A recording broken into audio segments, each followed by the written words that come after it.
Hello there, and welcome to another episode of the Academia Podcast. My name is Todd Thielen. I am the host here at the Warp Zone Studios, deep in the heart of central Minnesota. It is Monday, February 1st, 2021. It's hard to believe that actually a whole month has went by. In this year, it feels like New Year's just turned the corner. I remember New Year's Eve seeing a lot of social media posts of people celebrating that we made it through the historic 2020. It is over. The worst year that we've ever seen is over.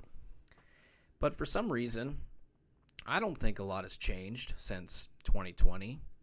And I think it's going to continue to see whether you want to call it a new normal or people have been awoken to certain types of things that the government has been trying to use against us, try to strip away our liberties, or just maybe they're exposed with a lot of things that they've done in the way how they've politicized the coronavirus, or way they politicized the Black Lives Matter stuff that happened last summer, or the way that they politicized 9/11 20 years ago. But we can see one thing is for certain: they do not let a good crisis go to waste. So whether you're on the side that believes that this has been a completely constructed thing to try to overthrow Trump's presidency, or it's just a freak accident, and that somehow the government has used it to try to accomplish their agenda, I think both of them could be argued well. I don't think a lot of it's an accident, though. I don't think that it's just to try to keep people safe. I really don't think the government cares that much about you, in as much as they care about your money and as much as they care about restricting you. But regardless of what's happened last year, or regardless of what's going on this year, I still believe that this can be your best year yet. I know for me, I'm making it my best year yet. I'm putting systems in place that's going to help me get to my goals. I've been a passive actor in a lot of different areas of my life, just waiting for somebody or something to give me a call one day and to give me the opportunity of a lifetime. And now that's not to say that that hasn't happened in the past. There's been people that I've networked with well in the past that have called me up and have presented me with opportunities larger than life. And I do believe that when you're connected well and you're living in the will of God, God can make those things happen when you're connected well with his people. And so I'm not going to sit and dog that type of idea, but I do believe that kind of the Thomas Jefferson quote that you find yourself to be a lot more lucky the more hard work you put into something. And so I believe that being an active agent to the areas of your life is something that you need to do to find more fruit. And that's something that I'm going to be doing. And I believe that whoever's in office, that you can make it your best year regardless of what's going on in the world around you, because those that are opportunistic people will continue to always find a way. I just started this podcast about a month ago, and we are already sitting at 200 downloads, and we've reached people in 6 different continents on this globe. It's interesting to me to find that out of the top 3 areas of downloads and the statistics of the podcast, number 1 is in a town of Iowa.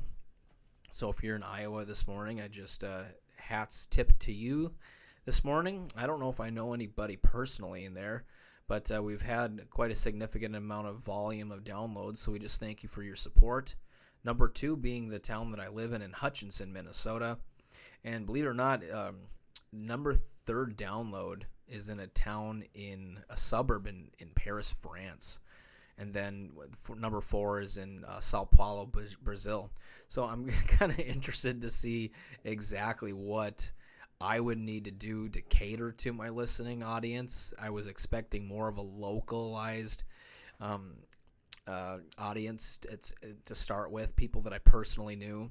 But to be honest, when I look at the statistics, I don't think there's a single listener in the towns that I've listened to. I've lived in several different areas in Arctic Alaska, not a single download from Alaska. And there's maybe a good handful of downloads in areas that I've lived in central Minnesota, with the exception of Hutchinson and Morris and Paynesville. So, I mean, I've done a lot of different moving around. I've been getting kind of cabin feverish every year. It's just part of the recipe of who I am. I get kind of stir crazy, and it's not that I have a commitment issue as much as it is that, I've never been a homeowner, and so I've been traveling, I've been in ministry, and I've worked several different jobs, and part of me feels like when I see and visit a new town, I like to see it for more than one season and develop a routine in that life, in that city, and part of me likes that sort of thing. I don't feel like I can get a good impression of a good place in one weekend. So that's just kind of where I'm at right now with some things, is that we're already at 200 downloads. We have a lot of international listeners. So I'll do my due diligence. I'll see what I got to do to look at some of the compliance issues and some of the laws that extend more internationally. It'll stretch my mind, especially just getting out of the state of Minnesota as well. Just a little history of how this podcast started, I guess, is that last year around the 4th of July, I did more live events on social media with Instagram and Facebook around the 4th of July, just kind of talking about some of the issues going on with some of the states and local municipalities shutting down 4th of July fireworks. And it was interesting to me as I was reading books about the Founding Fathers, how there was such kind of an irony that we wouldn't celebrate freedom with our fellow patriotic man, to celebrate our country and our independence. No better way than to shelter ourselves in quarantine and listen to an oppressive government. So, I mean, I was very vocal about it, and then that kind of evolved and turned into a evening show that I also did live called Coffee Time with Todd, and that was getting more political. It was kind of talking more about the stuff going on with the election, and I went and talked about some concepts with liberty as well. That show was ultimately shut down by none other than Mark Zuckerberg, which he probably thought I was being too controversial with some of the things that I was talking about. And a lot of the topics that I was talking about had starting to deal with more with schooling, and that's kind of what started the idea with this podcast, is that I want to be someone that's going to offer a commentary on school choice and offer a commentary of alternative forms of public schooling, or alternative forms to public schooling, whether it be homeschool, charter schools, magnet schools, private schools, parochial schools. We're going to dive into all of it as time goes on, as well as I also want to do a little bit of life coaching, a little bit of transparency, a little bit of accountability. The very first podcast I did was called the 2021 Battle Plan, and it's just a way for me to be more public and me to be more transparent about the 7 areas of my life, according to Zig Ziglar. You can check into that if you're more interested in that, as well as talking about just being accountable. And one of those areas is developing stronger intellectual goals for myself by producing a book reading list. And we'll go ahead and take a look at that right now, see where we're at on that. You can always go to warpzoneu.com/list, and you will see more about that. So we're going to jump into that right now. All right. So you can kind of see, if you're on YouTube, is that there's a book reading list here, and we're already done with 6 different books out of a month. And I didn't grow up to be a reader. I remember in elementary school, I certainly did a lot of reading, and I loved books, and I loved when my mom would read to me, and I remember her reading James and the Giant Peach, and I think there was other books that she read to us as well, some chapter books that really stood out, and a lot of Roald Dahl that she read to us, and those times were always fun. I always remembered that. It's probably some of the best forms of education I had. And getting into college when I was forced to read made me believe I could do it. And then so I've been collecting books throughout the years, and they've just been collecting dust on a bookshelf, and I've had no real goals to really get some of this stuff done. But we went over political philosophy, personal finance. We went over some classic Christian reads, and it's been good. It's been stretching. And if you're interested in hearing some more of that, just go back and look at our episode history over the last 10 episodes or so, and you'll see some good reviews of some certain things that we've done. So basically speaking here is that, I'm ready for the next 11 months, ready to see where things are going to go. And I just know that, I have a lot of different things that I'm passionate about. It's really kind of hard for me to focus and zero down what it is that I want to talk about. Knowing that I have a wife that is a rural Alaskan native from the Inupiaq tribe. She has a lot of different culture and a lot of different heritage with her history that I'd love to talk about. I'd love to talk about some of my experiences out in rural Alaska and some ideas and vision we've had about living out there in the future. I also have lots of different, passions about, personally with my faith, being a Christian, being a minister in Alaska, and also about just with some experiences that I've had post-college with just gaining a deeper sense of a liberty education. And I'll be talking more of those types of things and how I feel like it's the best way to approach education with our children as well. And then, I'm also into some, retro video games quite a bit. And I haven't had a lot of time to dive into a lot of those things. And here's the reason I think why I'm into that sort of thing is that when I was a kid, of course, I was into video games. As soon as it got too dark or too cold to go play outside, we were kind of forced to stay inside. And with that, we would sit in front of the TV and play Sega Genesis or Nintendo. But then as high school and college went on, I kind of stopped buying so many video games. And I took more of my wrestling career a little more seriously in high school, and then my college academics a little bit more seriously, so I didn't have time to play any newer video games. And because of that, I feel like there's a lot of them that I missed out on. And so that's another thing that we do on the show is that Monday and Friday nights we'll be playing some video games with my kids, all classics, all from the 90s.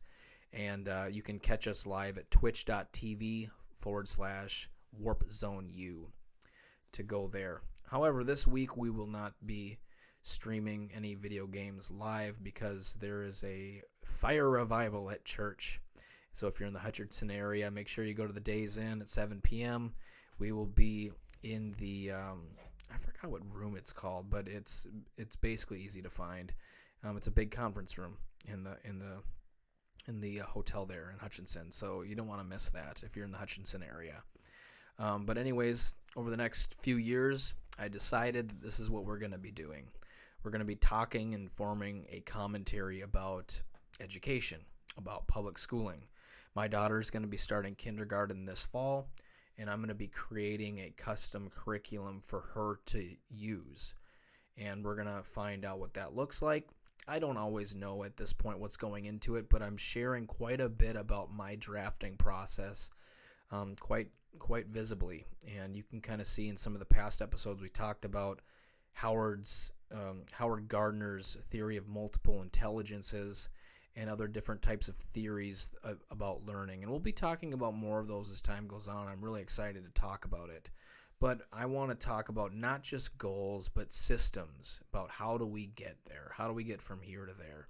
It's kind of a mantra of the things that we use with my website at Warp Zone U, is how do we get from here to there? It's kind of the idea behind impartation, is that you want to get somewhere further faster, and you sometimes need help to do it. Sometimes you need someone that's been there, that's done it, and that's some mentors to help you get there. And if you're still listening to this for a year from now, I'll be sharing some tips and tricks of things that we can use with our modern technology and modern programs that we have to be able to equip you. Maybe it's within your child's first few years of education, but we want to start a community that is sharing information, sharing things that work, maybe sharing some things that don't work, because we all want to help equip our children, and we all come to an agreement that there's something devastatingly wrong with the public schooling system, and I'm going to be talking about that here right now. Before I do, we're going to be going to HSLDA's website. That is a very common website that we're going to be referencing over the year, and it is the homeschooling place. HSLDA, if you're listening with no visual, that's Hotel Sierra Lima Delta Alpha. You can just go right up to the top. On the ribbon it says Get Started. That'll have a little down arrow with saying Explore Homeschooling, and it'll just start with some commentary if you're more of a reader. I kind of honestly found the website a little kind of hard to navigate, just between you and me, just because there seems to be articles everywhere. And it's just having a hard time loading right now. That's okay, we'll come back to that in a second. Thank you for having patience here with me. Okay, so basically it says, what do you do to get started on your homeschooling journey? It says, like some laws by state, maybe that's something you're into. You want to check out the laws. And then here we go. We have a lot of information about compliance issues. It gives you some basics at the bottom. Some states, it says no notice required for your state. So basically, if you're in the state of Iowa, let's click that here for a second. You definitely do have some options, in terms of what you want to do for homeschooling. I believe there's 5 different options in the state of Iowa. And then looks like Alaska and Texas, there's basically, no notice needed. You have a superintendent coming to your door, you basically tell them to go fly a kite. And that's the way it should be. I basically think that that's how it should be. And we're having some massively slow internet issues right now. Definitely apologize. I believe my kids are probably downstairs streaming with mom, and that's probably why we're going so slow. But that's okay. We got some other stuff that we can go to with some pages that are already loaded here. I love that we can be a little informal with each other and not have to sweat the small stuff. Hey, look at that loaded here. Minnesota's homeschooling law at a glance. Here we go. Options for homeschooling. 1. Don't you love it? You got one option. We're going to give it to you. This is, I'm not going to go on the Liberty rabbit trail right now. But a lot of, for them to say we only have one option for you in terms of homeschooling, that's a bunch of bull honky.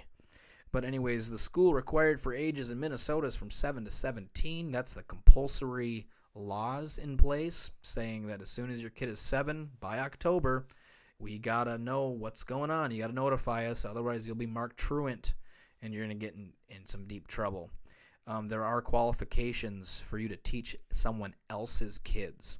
So if you are a parent, that's all you need in terms of being qualified to homeschool your kids. So issues 1 there. State mandated subjects, there are, but basically speaking, if you are teaching them holistically, you really don't have to worry about that. It's more about keeping a paper trail at that time. Assessment requirements, you got to take an annual test, to stay compliant. That's just what you got to do.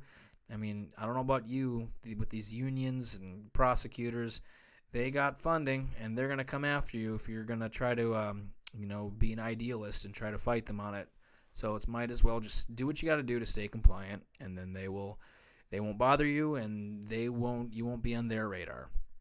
There are vaccination requirements, but there are exemptions to that, and there's a real easy way, just using religious waivers, to be able to just say, go and fly a kite. My kids don't need vaccines to be staying at home with me. Boom. So we're going to go ahead and get into a little bit more here right now.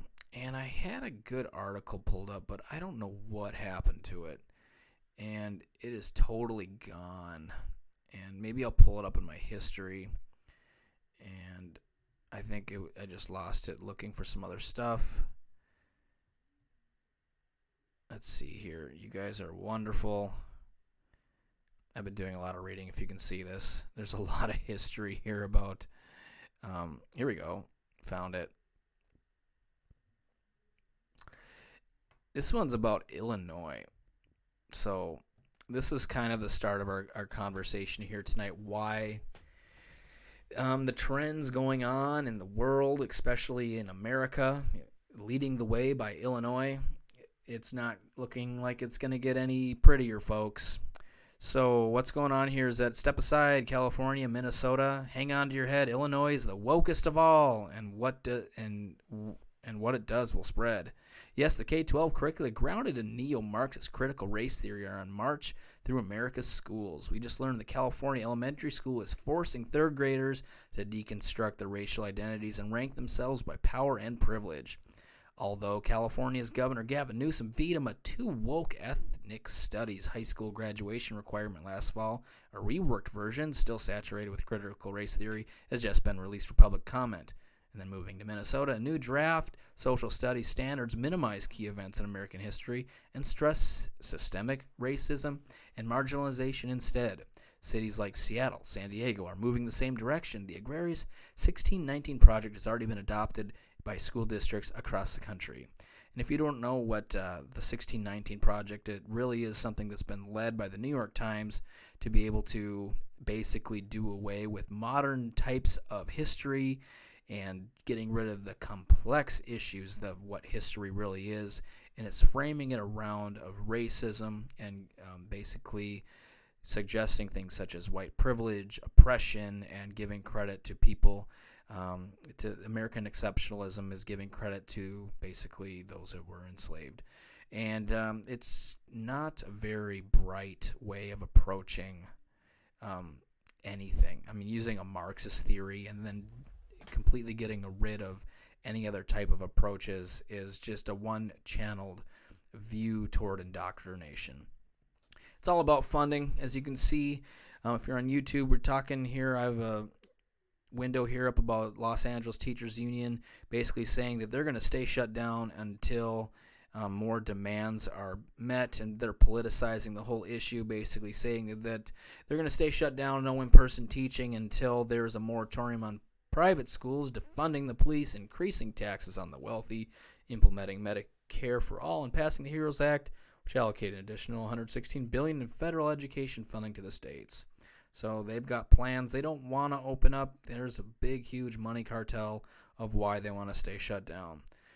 Failing grades spike in Virginia's lowest school system. Online learning gaps emerges nationwide. Okay, moving on. We see Fairfax County is not doing well. They're falling by 83% of their grades. Also happening in Houston. And then in St. Paul, Minnesota, very close to where I live, is that nearly 40% of all St. Paul public schools, high schoolers, have failing marks. Can you imagine? 40%. Let's say you have 1,000 kids in one grade. That would be 400 kids with Fs. And it's not looking good.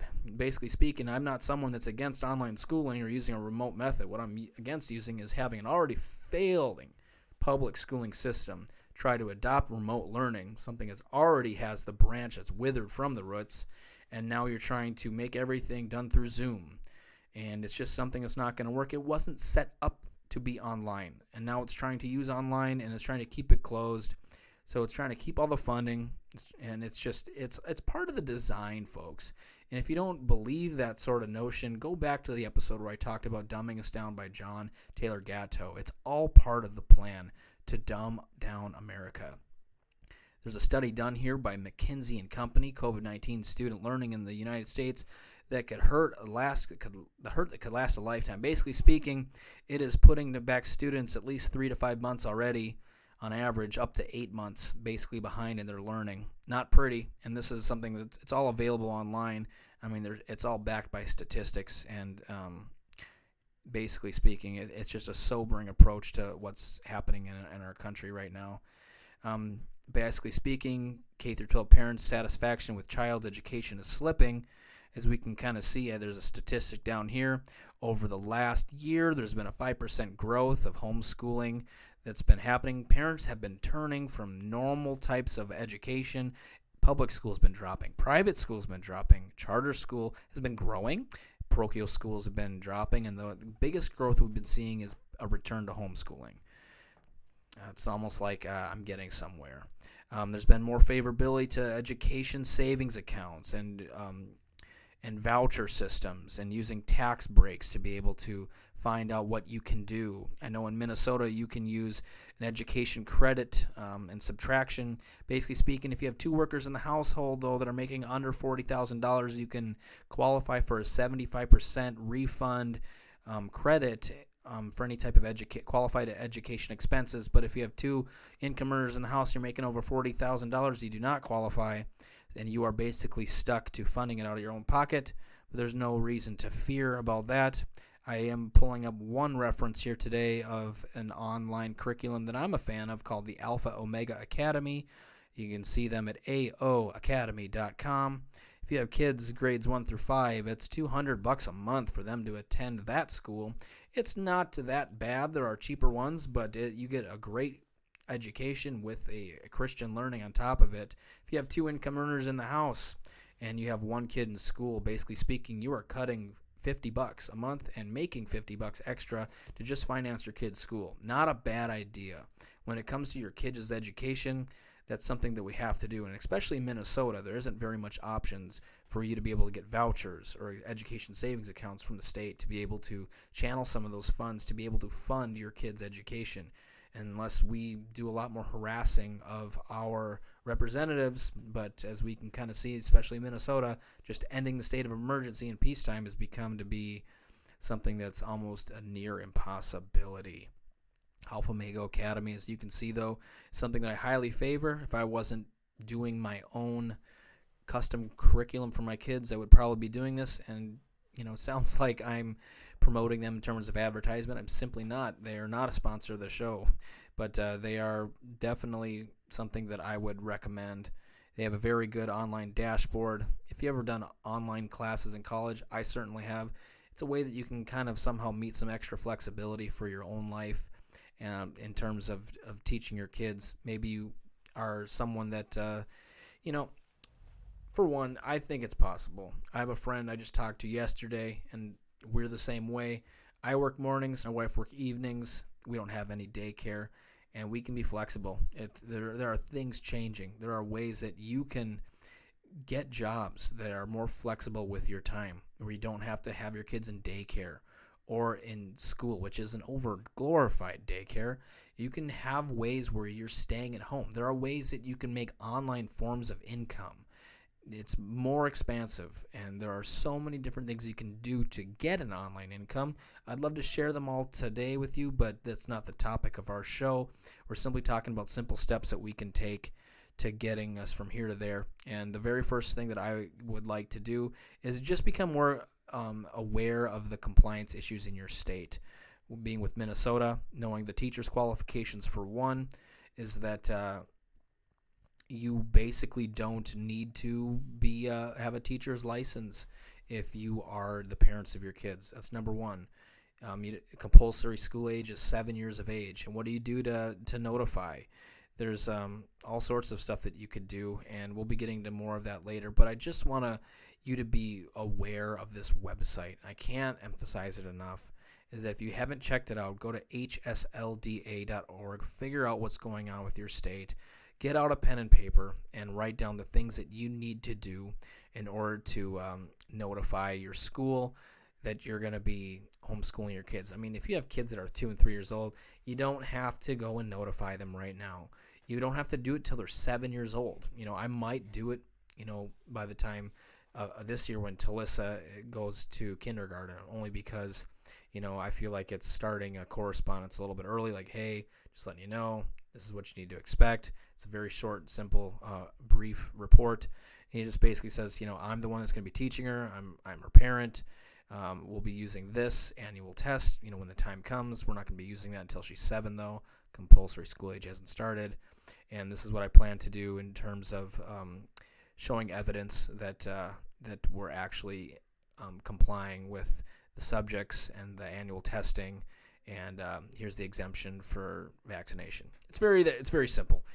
Believe it or not, homeschooling is very simple, and one of the most resourceful websites, like I said, it's believe it or not, is not as easy to navigate as you'd think. We're parents, we don't have that much time to be able to explore everything.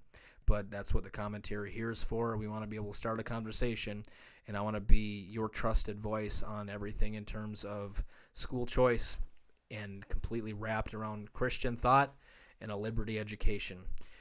Well, that wraps up the show here for today. I wanted to kind of give a little review of what happened in the last month, where we're going, and where we're going from here on out. We're going to be giving a little bit more of a practical outlook moving forward of little things that you need to do to stay compliant, review of different types of curriculums, and what you can do to do the best thing of all is to create a custom curriculum for your kids. There's nothing else better that you can do to be an expert in your child, to know who they are, to know the uniqueness that God has created them to be, and what you can do to set them up best for life. So I want you to thank you just for tuning into the show here today. There's always ways that you can support us. You can go to warpzoneu.com, and basically you just scroll anywhere to the bottom. You'll see a little yellow button that says donate. You go ahead and click on that thing, and it's going to go ahead and pop up a little PayPal thing with some suggested ways that you can support the show with our terms of our technical equipment, evangelism. We're gonna go and partner with Soul Winning Ministries. I believe that's the key to success with God's blessing you with your business, or feeding the hungry, or expanding our reach through advertising. So if that's something you'd like to do, we'd like to thank you. You can always go to paypal.me/warpzoneu.com or Cash App $warpzoneu. And we just want to thank you. Thank you for partnering with us here. And we got a lot of content moving forward. We're excited where things are going. And we're going to be getting into the book very shortly called Gifts and Ministries of the Holy Spirit by Lester Summerall. So if you're a church-going person, or you just want to be led to know more about what it is that you're called to do in terms of equipping and building the body of Christ, we're going to be doing that over the next few weeks and talking more about things such as game theory and playing games with your kids, how that can engage their learning, and also just playing with them and just learning about how they're expressive can teach you things about what's actually going on in areas in which they can't communicate through words. So we have a lot going on here, but we hope you have yourself a wonderful Monday. Thank you for tuning in, and as always, drive safe and God bless.